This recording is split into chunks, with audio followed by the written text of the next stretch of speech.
We're so lucky here on the Western Slope. We have some of the best world-class public lands that you'll find anywhere. People come here from all over the globe, and it's often easy to leave a wrapper or leave a Pepsi bottle after someone's been target shooting on it and thinking that it doesn't really matter. But after a while, those types of things add up. There's always a balance between allowing people to access these beautiful places and trying to keep them pristine and trying to preserve the wilderness character that we have here.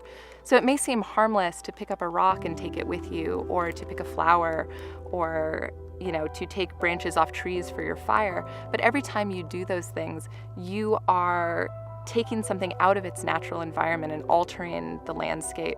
Public lands belong to all of us. We all need to take care of these lands. There's a lot of people that want to use these lands and a lot of people that visit these public lands. We really need to take care and make sure that we're leaving no trace of our presence in these lands, because we want everyone to enjoy how natural it looks when you first saw it. One of the things we see on the BLM is we have a lot of vandalism, specifically on cultural resource sites. I don't know why.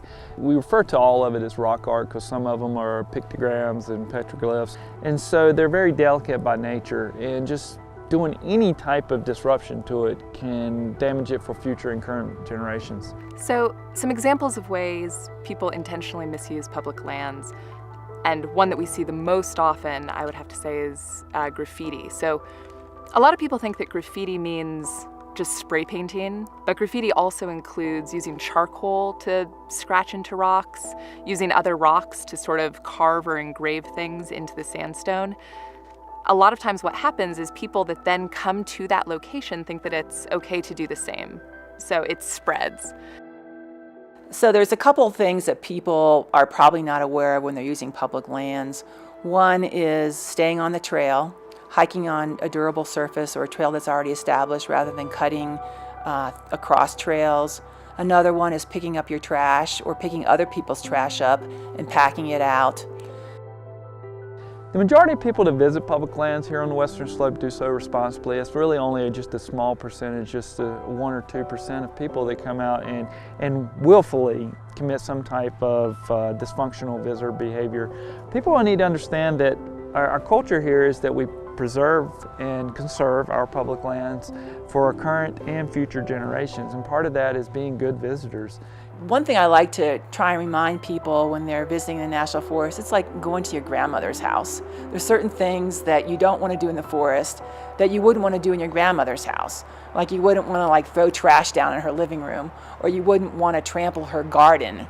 So there's certain etiquettes that I think that people can employ in the National Forest, similar to how they would employ visiting their relatives.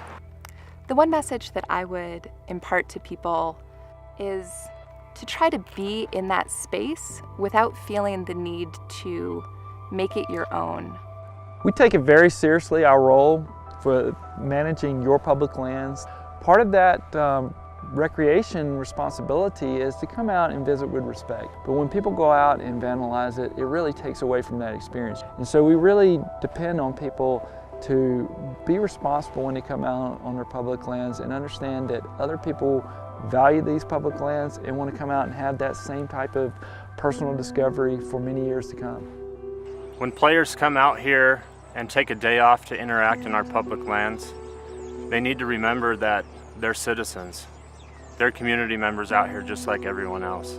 It's easy to get lost in the moment as a Junior College World Series participant, but when you're out enjoying the public lands, respect the rules just like you respect the rules on the baseball field. JUCO has a very high profile and the players have a high profile. So I think they need to be aware that they are representing more than themselves as individuals. They're representing their school, they're representing JUCO overall. When JUCO players came here and, damaged the rock face, the impact was larger because of their platform. And I think that that's something that in the future, JUCO players need to take very seriously. Players, we recommend that on your day off, if you're fortunate enough to get a day off out here, to get out and enjoy our public lands. You're here in Western Colorado, and there's an opportunity to take in some great scenery and national monuments.